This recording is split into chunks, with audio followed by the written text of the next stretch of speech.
فریق ہیں. ظاہر بات ہے ہر معاملے میں دو فریق ہوں گے. ایک فریق ہے اس کا نفع ہے اور دوسرے فریق کا سراسر نقصان ہو رہا ہے. وہ نفع اس کو وہ تو لاکھوں کے اندر ملینز کے اندر کسی ایک کو مل گیا اور ظاہر ہے کہ وہ بھی اس کا آدمی ہے. ایک ڈالر کا اگر کسی ڈالر ملین کہاں سے مل گیا اور باقی جو ہے 3 ملین پیپل وہ جو ہے ایک ڈالر دے کے ہوا میں اڑ گیا ان کا ایک ڈالر. یہ صورت جو ہے وہ باطل ہے. تو ایک کا فائدہ ہی ہو بالکل اور ایک کا بالکل نقصان ہو جائے یہ صورت جو ہے یہ جائز نہیں, یہ باطل کہلائے.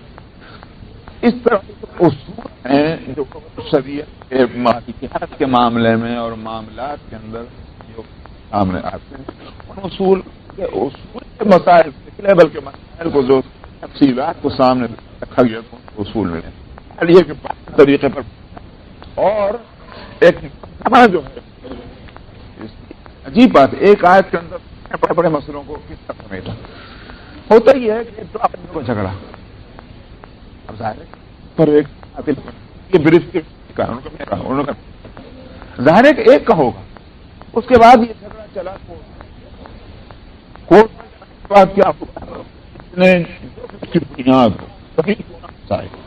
ظاہر ہے کہ ساتھ کے بیگ فنا.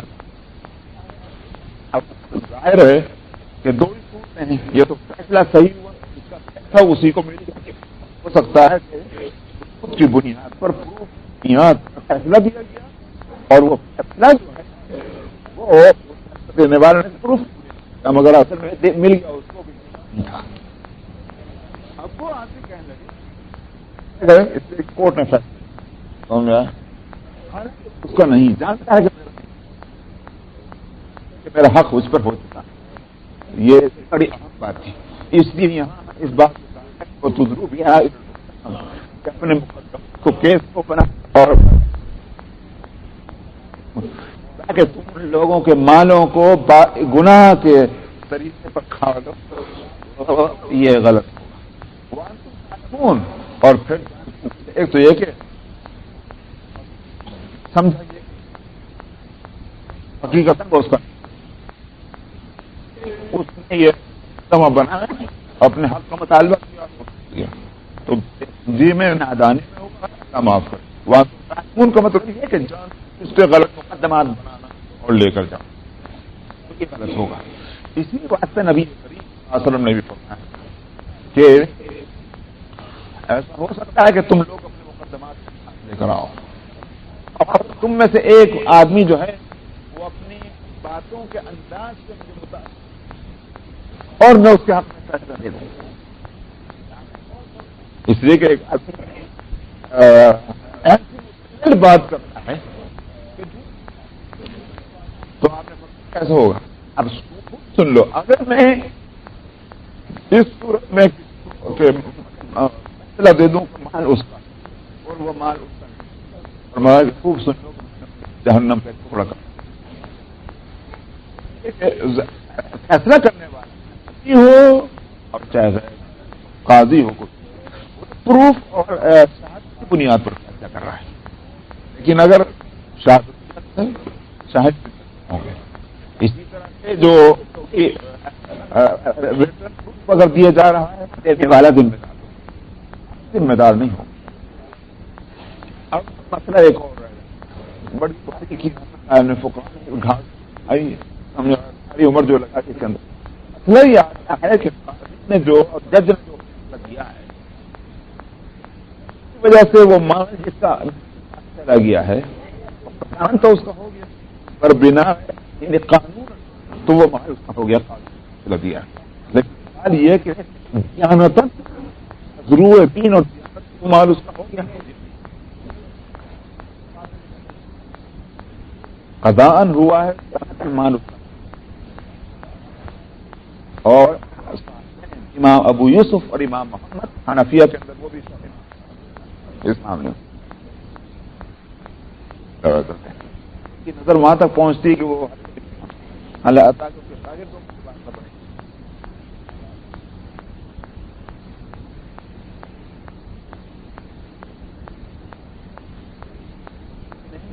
امام کہاں رہ جاتے ہیں امام ابو یوسف اور محمد کے ساتھ چھوڑ دیتے ہیں تو شیخ الہند فرماتے تھے کہ میں اس میں زیادہ غور کرتا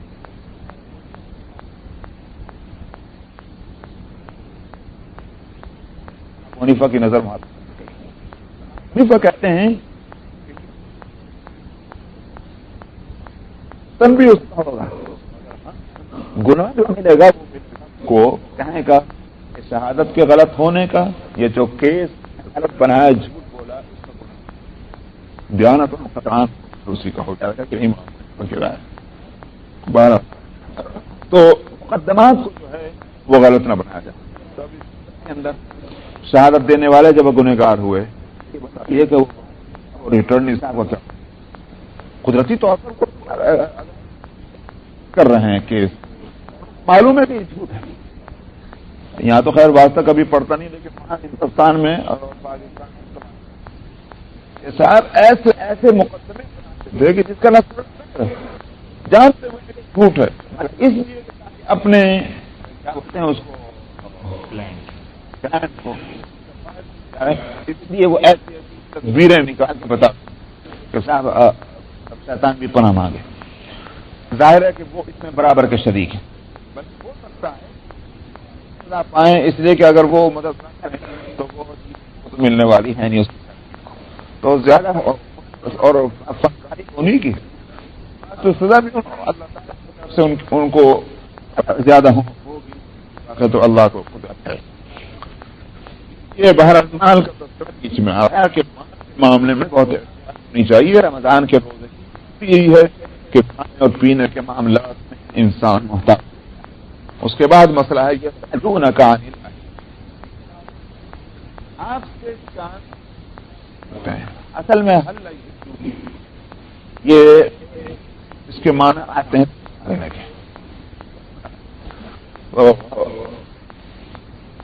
کو کیا اس واسطے کہ چاند کے بعد ایک دوسرے کو پکارا چاند ہو گیا، اس واسطے اس کو ہلال آنے لگا، اور ہلال کہتے ہیں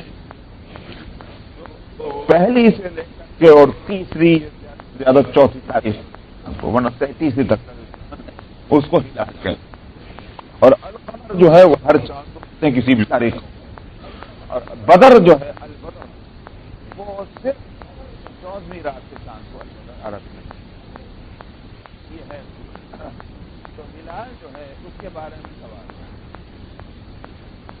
یہ سمجھنا تھا ابن عباس رضی اللہ عنہما کا فرمانا ہے عبداللہ ابن عباس کہ صحابہ نبی کریم صلی اللہ علیہ وسلم بڑے مؤدب اور سوال کرتے تھے نبی کریم آپ پیغمبرانہ کا جو علمی مقام تھا اس کی ہمیشہ بس خاموش بیٹھے رہے، جو فرما دیں اسے اور اس کے دل کو میں اسے اتار لیں، لیکن سوال زیادہ کرنا یہ صحابہ کی نہیں تھی، جس طرح پچھلی امتوں کے اندر کو پریشان کیا گیا سوال کر کر کے سوال کرتے سورہ بقرہ کے اندر پڑھ بھی چکے ہیں اسرائیل نے کس طرح سے حضرت موسیٰ علیہ الصلوۃ والسلام کو بے چھپے سوال کر کر کے پریشان کیا۔ کہتے ہیں کہ صرف 14 سوال ہیں صحابہ نے جو کیے مختلف مسائل میں مختلف اوقات میں جن کا جواب قرآن شریف کے اندر دیا گیا ہے، ان میں سے ایک یہ بھی ہے یسألونک عن الأہلة کہ آپ سے ہلال کے بارے میں سوال کرتے۔ سوال کیا تھا؟ مفسرین کہتے ہیں کہ سوال میں 2 امکان ہیں۔ یہ سوال تو یہ تھا کہ یہ ہلال کیا، حاصل یہ کہ یہ چاند گھٹتا بڑھتا کیوں؟ سورج تو یہ ہے کہ بس ہر دن ایک ہی جیسا ہے تو میں کوئی کمی نہیں آتی، یہ چاند کیا ہے وہ گھٹتا بڑھتا ہے؟ ایک سوال اس کی سائنٹیفک اس کا سبب کیا ہے وہ بتائیں۔ یہ سوال کا غرض یہ ہوگی، یا پھر سوال کی غرض یہ تھی کہ یہ جو ہلال ہے اس سے کیا مسائل نکلتے ہیں، کیا اس کی حکمت ہے، کیا اس کی غرض ہے شرعی، یہ پوچھنا ہوگا۔ تو اگر دوسری غرض تھی تب تو جواب ٹھیک اس کے مطابق دیا تھا، اور اگر پہلی غرض تھی تو جواب اس کے مطابق نہیں ہے، اور بتانا یہ ہے کہ تم نے جو سوال جس وجہ سے کیا وہ نامعقول ہے، اور نبی سے اس طرح کے سوال کرنے سے کوئی فائدہ نہیں. تم کو اگر معلوم بھی ہو جائے کہ تکوینی وجہ کیا ہے، سائنٹیفک کا میں اصل جو شرعی لفظ ہے وہ تکوین، اللہ سبحانہ و تعالیٰ نے دنیا کو جو نظام اس کا رکھا ہے اس کے پیچھے اس کی کیا حکمتیں کام کر رہی ہیں، ڈائریکٹ اس کو کون سا سمجھ سکتا ہے؟ اور جتنا سمجھ بھی لیا جائے تو اس سے کوئی شرعی مسئلہ تو حل ہونے والا نہیں ہے. بات ہے تم نے سوال ہی غلط کیا. ہم جواب جو دے رہے ہیں وہ جواب دے رہے ہیں جو تمہارے لیے مفید ہو، تو سوال ہونا چاہیے تو وہ ہونا چاہیے. تو یہ دونوں امکان مفسرین نے لکھے ہیں کہ سوال تو یہ تھا کہ یہ ہلال کیا چیز ہے، تو اس کے پیچھے جو بھی وجہ ہو جواب یہ ہے کہ قل ہی مواقیت للناس والحج. آپ کہہ دیجیے کہ یہ چاند کا مسئلہ جو ہے ہلال کا مسئلہ وہ مواقیت ہیں لوگوں کے واسطے اور حج کے لیے. مواقیت اصل میں جمع ہے میقات. میقات کے معنی یہ ہیں کہ وقت کے تعین کا ذریعہ. اس میں اعلیٰ کہلاتے ہیں، جیسے کسی کوئی کام کرنے کا جو مشین ہو، جو آلہ ہو، یہ ہے میقات. میقات کے معنی یہ ہے کہ وقت کے متعین کرنے کا ذریعہ ہے یہ چاند لوگوں کے واسطے. کہ صاحب اپنے معاملات کے اندر اگر کوئی وقت کی تاریخ کا، سال کا، مہینے کا تعین کرنا ہے تو وہ کیسے ہوگا؟ تو وہ چاند سے کہ بھئی فلانی تاریخ کا چاند ہے تو فلاں تاریخ کی فلانا دن کی یہ ہوگا، مہینے کا فلاں دن ہوگا. تو اس سے ایک فائدہ ہی. اور دوسرا یہ ہے کہ حج کا مسئلہ، تو خاص طور پر حج کیونکہ مہینہ بھی متعین اور تاریخ بھی متعین، اس واسطے خاص طور پر حج کا ذکر یہاں کیا گیا. ورنہ تو یہ رمضان کے روزے ہوں تو اس میں بھی چاند کی ضرورت ہے، عید ہو تو اس میں بھی چاند کی ضرورت ہے، اور محرم اور ربیع الاول ساری چیزوں میں چاند کی ضرورت ہے. تو تاکہ مواقیت للناس. لیکن حج کا تذکرہ خاص طور پر ایک تو اس وجہ سے کہ بالکل ساری دنیا کے لوگ ایک متعین وقت کے اندر وہاں پہنچیں گے اور متعین دن کے اندر وہ حج کے ارکان ادا کیے جائیں گے. دوسری بات کیا ہے، آگے حج کا مسئلہ آ رہا ہے. تو رمضان کا مسئلہ پہلے آ چکا، حج کا مسئلہ آگے آ رہے ہیں، بیچ میں چاند کا مسئلہ، تاکہ دونوں عبادتوں سے اس کا جوڑ سمجھ میں آ جائے. اس میں قرآن شریف کی دوسری آیتوں سے یہ معلوم ہوتا ہے کہ حساب اور کتاب یا کیلنڈر، دوسرا لفظ میں بول سکتا ہوں یہ سمجھنے کے لیے کیلنڈر جو ہے اس کے واسطے اللہ تعالیٰ نے دونوں نظام رکھے. ایک سورج کو بھی رکھا اور چاند کو بھی رکھا. فرمایا کہ وَجَعَلْنَا اللَّيْلَ وَالنَّهَارَ آيَتَيْنِ فَمَحَوْنَا آيَةَ اللَّيْلِ وَجَعَلْنَا آيَةَ النَّهَارِ مُبْصِرَةً لِتَبْتَغُوا فَضْلًا مِّن رَّبِّكُمْ وَلِتَعْلَمُوا عَدَدَ السِّنِينَ وَالْحِسَابَ.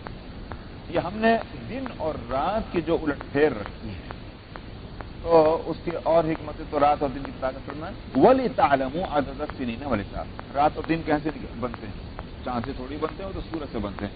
کہ سورج نکل رہا تو دن ہے اور سورج چھپ گیا تو رات ہے. تو یہ رات اور دن کا الٹ پھیر وہ دوسری حکمت کے بعد فرمایا تاکہ تم اس سے تعداد جان سکو کہاں کی، مہینوں کی اور سالوں کی. تو معلوم ہوا کہ سورج بھی کیلنڈر ہے، اس سے بھی مسئلہ ہے. اور یہاں آپ دیکھ رہے ہیں کہ چاند کا مسئلہ ہے. تو کیلنڈر کے لیے دونوں حساب چل سکتے ہیں، مگر اسلام نے اپنے خاص معاملات کے واسطے اور اپنے امت اور ملت کے لیے جو کیلنڈر رکھا ہے وہ چاند پر بیس کیلنڈر کو رکھا ہے. کیوں؟ اس واسطے کہ وہ زیادہ آسان ہے. اس کے واسطے کسی حساب و کتاب کی جاننے کی ضرورت نہیں، کسی لکھے ہوئے کیلنڈر کی ضرورت نہیں، کمپیوٹر کی ضرورت نہیں. وہ ایک ایسی صورت ہے کہ لکھا پڑا ہو کہ بے لکھا پڑا ہو، پہاڑوں کی چوٹی پر رہتا ہو کہ سمندر کے کسی ٹاپو میں رہتا ہو یا شہروں میں ہو، وہ چاند سے بڑی آسانی کے ساتھ متعین کر سکتا ہے کہ یہ فلاں نہیں. مثلا پہلی تاریخ کا تو پہلی تاریخ کا چاند، کل تو چاند نظر نہیں آ رہا تھا، آج چاند نظر آیا، معلوم وہ پہلی ہے. یہ اسی طرح سے 14ویں کا چاند ہے تو 14ویں کا چاند مکمل ہوتا ہے. اس واسطے وہ 14ویں کا چاند دیکھ کر بھی آدمی فیصلہ کر سکتا ہے کہ بھئی آج 14ویں رہے. آج نہیں فیصلہ ہو سکا کسی وجہ سے تو آنے والے کل تو ہو جائے گا کیونکہ چاند گھٹ جائے گا. یہ میں نے بات اس لیے کہی ہے کہ بعض لوگ جو ہیں وہ مکمل چاند کو دیکھ کر کہتے ہیں مولوی صاحب وہ تو آپ کا حساب غلط ہے. کیوں غلط؟ ہم نے وہ جو ہے چاند دیکھا تھا فلانی رات میں 14ویں کا چاند تھا اور وہ آپ کے حساب سے تو غلط ہو رہا ہے. اس میں اس لیے بات روک کر بتا دوں کہ اصل میں چاند کا مکمل ہونا جس کو البدر کہا جائے گا وہ ضروری نہیں کہ رات ہی کے وقت میں ہوگا، بلکہ بعض دفعہ وہ دن میں ہو جاتا ہے، یا تو اس رات سے پہلے کے دن میں ہوتا ہے. تو کیسے محسوس ہوتا ہے کہ جب رات ہوتی ہے کہ وہ چاند تھوڑا سا کم ہو گیا نیچے سے یا اوپر، تو لوگ کہتے ہیں کہ بھئی وہ 14ویں تو کل رہی ہوگی، آج نہیں ہے. یا آنے والے کل دن کے اندر وہ چاند مکمل ہوگا تو اس سے پہلے ہلکا سا جو ہے وہ کم نظر آ رہا ہے، یا 2 راتوں کے اندر یکساں نظر آ رہا ہے، 14ویں میں بھی اور 15ویں میں، تو اس سے کنفیوژن ہو جاتا ہے. اس لیے میں کہہ رہا ہوں کہ ضروری نہیں کہ وہ رات ہی کے وقت میں چاند مکمل ہو، بعض دفعہ دن کے اندر مکمل ہو جاتا ہے. اگر 14 تاریخ کے دن میں مکمل ہوگا تو 14ویں رات اور 15ویں رات کا چاند یکساں نظر آئے گا. تو بہرحال ایک دن میں نہیں، دوسرے دن میں فرق معلوم ہو جاتا ہے. اسی طرح سے آخر راتوں میں معلوم ہو جاتا ہے کہ بھئی کون سی رات ہے. تو یہ چاند کا حساب جو ہے وہ ایسا ہے کہ آج کی سہولت کے ساتھ اس میں متعین طور پر بتا سکتا ہے کہ آج کون سی تاریخ ہے برخلاف سورج.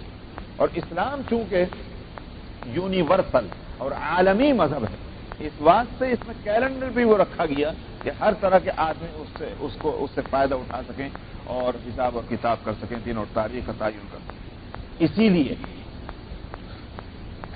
جو عبادات کا مسئلہ ہے، مثلا حج ہے، مثلا رمضان ہے، عید ہے، عیدین ہے، یا اسی طرح سے عدت کا مسئلہ ہے، کسی کی طلاق ہو، کسی کی موت ہو اور اس کی عدت جو ہوتی ہے، یہ سارے مسائل اس میں سورج کا حساب چل ہی نہیں سکتا، اور نہ سورج کی بنیاد حساب پر کیلنڈر پر فیصلہ ہوگا. عدت کا نظام چلے گا چاند کے کیلنڈر پر، سورج کے کیلنڈر پر نہیں چل سکتا، ناجائز ہے، اس کی بنیاد پر فیصلہ نہیں ہوگا.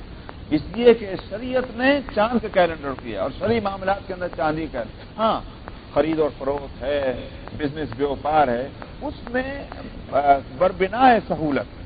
اگر کسی کو سہولت سورج کے کیلنڈر سولار کیلنڈر میں فیصلہ کرنے میں ہو تو وہ اس کو استعمال کر سکتا ہے، اجازت ہے. اس لیے کہ قرآن نے وہ بھی حساب کی ایک صورت بتائی ہے، لے سکتے ہیں.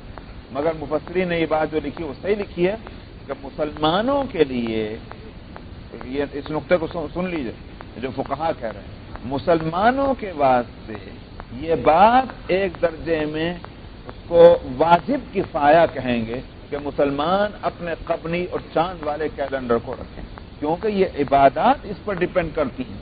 جس چیز پر عبادت ڈیپینڈ کرتی ہو، موقوف ہو، وہ خود بھی ایک عبادت کا درجہ حاصل کر لیتی ہے.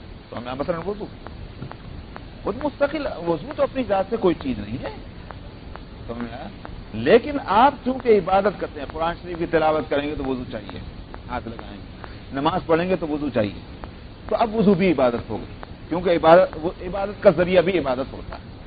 ٹھیک اسی طرح سے چونکہ رمضان اور حج اور فلانا اور یہ سارے یہ عبادتیں ہیں اور ان کا ذریعہ ہے چاند کا کیلنڈر، تو لہٰذا وہ بھی عبادت، اس لیے اس کو باقی رکھنا چاہیے. ہاں اپنی سہولت کے واسطے اگر سولار کیلنڈر بھی اس کا نچان کرتے رہیے، مگر اس کو مت چھوڑیں. آج ہمارے بچوں کی حالت یہ ہے، خاص طور پر اس ملک میں تو بہت زیادہ، اب تو فیشن کی وجہ سے اپنے ملکوں میں بھی ہو گیا کہ ہمارے بچوں کو جنوری فروری خوب معلوم ہے، بلکہ اور تو اور اب نئے سال کے جو گریٹنگ کارڈ ہیں اب اپنے ہندوستان پاکستان میں بھی جنوری کو چلنے لگے، بھول گئے محرم. تو یہاں کے بچوں سے تو جو ہمارے مدرسے میں پڑھتے ہیں 10 گریڈ پڑھ لیتے ہیں، ان سے پوچھو کہ صاحب ذرا سال مہینے بتا دینا تم اسلامی، ان کو نہیں معلوم. لیکن 5 سال کے بچے سے پوچھ لیجئے کہ جنوری کے بعد کون سا مہینہ آتا ہے، کر سے بتائے گا. فروری کے بعد کون سا آتا ہے، سب بتائے گا. لیکن اس سے پوچھو 10 گریڈ پڑھنے والے بچے سے بچی سے کہ ذرا بتانا کہ 12 مہینے کون سے نہیں معلوم، کس کا قصور ہے؟ سمجھ آیا؟ ماں باپ بھی قصوروار ہیں، اور پہلے تو قصوروار وہی ہوں گے، استاد کا نمبر تو بعد میں آئے گا، پہلے قصوروار وہی ہیں. اس لیے کہ دین کی بنیادی باتیں جو ہیں وہ تو ماں کا جو گود پہلا مدرسہ ہے اور باپ کی انگلی جو ہے وہ وہاں سے شروع ہوتی ہے. یہ بنیادی تعلیمات تھیں کہ جو ہمارے بچپن کے اندر اور آپ کے بچپن میں ہمارے ماں باپ اور آپ کے ماں باپ سکھایا کرتے ہیں. استاد کی ضرورت ہی نہیں ہوتی تھی ساری چیزوں کے اندر. ویسے بھی استاد کے پاس کتنے گھنٹے رہتا ہے؟ 3 گھنٹے 4 گھنٹے 6 گھنٹے، لیکن باقی سارے وقت 18 گھنٹے تو کم سے کم ماں باپ کے پاس رہتا ہے۔ تو ماں باپ جو ہے وہ اپنی کوئی ذمہ داری اس تعلق سے محسوس نہ کریں، یہ تو غلط ہوگا۔ یہ ہماری ذمہ داری ہے کہ اپنے بچوں کو ان اسلامی باتوں سے ہم ان کو واقف کرائیں۔ جب ہم اس طرح کی باتیں کرتے مولوی صاحب بڑے ہی پرانے ہی خیال کے لگتے ہیں ساتھ، اب زمانہ کہاں سے کہاں پہنچ گیا۔ اس لیے میں کہہ رہا ہوں کہ یہ اسلامی ہماری ڈیوٹی ہے، آبلیگیشن ہے، اور یہ عبادت کے درجے میں ہے، تو واجب کفایہ ہے کہ اس قمری کیلنڈر کو جو ہے وہ باقی رکھا جائے اور اس کو استعمال کیا جائے۔ سب چھوڑ دیں گے تو پورے لوگ جو ہیں اس شہر کے یا اس کمیونٹی کے گنہگار ہوں گے۔ اگر کچھ لوگ بھی کرتے ہیں جس سے وہ کیلنڈر مطلب یہ ہے کہ زندہ رہے، تب بھی کم سے کم سب لوگ گناہ سے بچ جاتے ہیں۔ تو بار فرمایا کہ قل ہی مواقیت للناس والحج، آپ کہہ دیجئے کہ یہ لوگوں کے لیے وقت کے تعین کی ایک کا ذریعہ ہے اور حج کے بھی تعین کا کہ حج کب ہونا ہے۔ وَلَيْسَ الْبِرُّ بِأَن تَأْتُوا الْبُيُوتَ مِن ظُهُورِهَا، جب حج کا مسئلہ آیا تو اب حج سے متعلق بھی کچھ چیزیں آ رہی ہیں اور یہاں سے حج کے احکام بھی آگے چل کر کے تفصیل سے شروع ہو جائیں گے، بیچ میں کچھ اور چیزیں بھی ہیں۔ ہوتا یہ تھا کہ جب حج کا احرام باندھ لیا کرتے تھے تو سوائے چند قبیلوں کے، ان کے علاوہ باقی ہر آدمی کے لیے اپنے خیمے کے اندر اس کے خیمے کے دروازے سے آنا عیب سمجھا جاتا تھا، بلکہ وہ کہتے تھے اگر اول تو آؤ مت احرام باندھ دیا باہر، لیکن اگر کسی ضرورت سے آنا بھی ہے تو دروازے سے مت آؤ، پیچھے سے آؤ، اوپر سے کود کے آؤ، کیسے بھی آؤ، دروازے سے آنے کو عیب سمجھتے تھے، سوائے چند وہ قبیلے قریش یا اور جو تھے ہمس وغیرہ۔ چنانچہ یہی ہوا بھی کہ نبی کریم صلی اللہ علیہ وسلم احرام کی حالت میں آپ خیمے میں دروازے سے آ گئے، اور ایک صحابی تھے انصاری، وہ بھی آئے، تو قریش کے لوگوں نے ان کو کہا فاجر اسی کو کہہ دیے تھے کہ جو ہے احرام باندھ کر خیمے میں اپنے دروازے سے آئے۔ تو نبی کریم صلی اللہ علیہ وسلم نے فرمایا کہ میں تو فلانے قبیلے کا ہوں، میں تو آ گیا، تو کیوں آیا؟ تم تو اس قبیلے کے نہیں تھے، اسی بات سے تم کو فاجر کہا لوگا۔ تو یہ آیت اتری کہ وَلَيْسَ الْبِرُّ بِأَن تَأْتُوا الْبُيُوتَ مِن ظُهُورِهَا، بھلائی یہ نہیں ہے کہ تم گھروں کے اندر اس کے پشت کی طرف سے آؤ۔ یہ کیا یہ چیز ہوئی؟ دروازہ بنایا اسی بات سے گیا ہے کہ اس سے آئے اور جائے، اس دروازے کو اصل راستے کو چھوڑ کر غلط راستے کا آنا، یہ کون سی کمال کی بات ہوگی؟ اور اللہ کی رضا کی یہ صورت کیسے بن گئی؟ یہ تمہاری اپنی طرف سے کھڑی ہوئی بات ہے۔ وَلَكِنَّ الْبِرَّ مَنِ اتَّقَىٰ، بھلائی جو ہے وہ تقوی اختیار کرنے میں ہے۔ معلوم ہوا کہ جن چیزوں کو اللہ نے اور اس کے رسول نے متعین نہیں کیا ہے، اپنی طرف سے ان چیزوں کو ضروری قرار دے دینا، یہ کوئی تقوی کی بات نہیں، بلکہ تقوی جو ہے وہ دل کی ایک کیفیت کا نام ہے، اس بات سے بھلائی بھی اسی کے اندر ہوگی۔ وَلَكِنَّ الْبِرَّ مَنِ اتَّقَىٰ وَأْتُوا الْبُيُوتَ مِنْ أَبْوَابِهَا، دروازوں سے آؤ، تم گھروں کے اندر خیمے ہوں یا پکے گھر ہوں، اس میں دروازے بنائے گئے آنے جانے کے لیے، اس سے کوئی کسی کا کمال اور فضل پہ کوئی فرق نہیں پڑتا۔ وَاتَّقُوا اللَّهَ لَعَلَّكُمْ تُفْلِحُونَ، اور اللہ سے ڈرتے رہو، لَعَلَّكُمْ تُفْلِحُونَ، اسی میں تمہاری کامیابی کی امید ہے۔ تو ایک تو آپ کہیں گے کہ بھائی تو اس وقت آج کیا، میں نے اسی لیے کہا کہ اس سے اصول یہی نکلتا ہے، اس ہدایت جو کی گئی ہے کہ جو چیزیں شریعت نے ضروری نہیں کی ہیں ان کو ضروری قرار دینا، اور جو ضروری ہیں ان کو غیر ضروری قرار دینا، اس آیت سے یہ معلوم ہوتا ہے کہ وہ غلط ہے۔ اسی لیے فقہا ان چیزوں کو بدعت کہتے ہیں کہ جس کے لیے عربی میں لفظ آتا ہے التزام ما لا یلزم، ان چیزوں کو لازمی کر لینا کہ جس کو شریعت نے لازمی نہیں کیا تھا، سمجھا؟ اس لیے میں کہتا ہوں یہ مکس اپ کر دیتے ہیں، فرض جو ہے وہ تو سنت سے بھی نیچے آ جاتے ہیں، اور سنتیں اور مستحبات یا مباحات جو ہیں بعض دفعہ وہ فرض کے درجے میں پہنچ جاتے ہیں۔ یہ طریقہ کار جو ہے شریعت کے اندر جو بھی، یہ اس کو بھی بدعت کہیں گے۔ بدعت کسی ایک متعین صورت کا نام نہیں ہے۔ جب ہم کہتے ہیں کہ یہ کام بدعت ہے تو آپ کہتے ہیں بھائی کیا خرابی ہو گئی اس کے اندر، نہ کرنے سے تو کرنا ہی اچھا ہوا۔ خرابی یہ ہوئی کہ تم نے ایک اس چیز کو جس کو شریعت نے ضروری نہیں کیا تھا اس کو ضروری قرار دے دیا، اور شریعت کی جس طرح سے شریعت مکمل ہے تو مکمل ہونے کے معنی یہ ہے کہ جو درجہ جس کا ہے اس درجے کو بھی شریعت نے مقرر کیا۔ تو ہم اگر یوں کہہ دیں کہ نماز 5 وقت کی نہیں رہی، اب 4 وقت کی، آپ کیا کہیں گے؟ شریعت کی پابندی ہے؟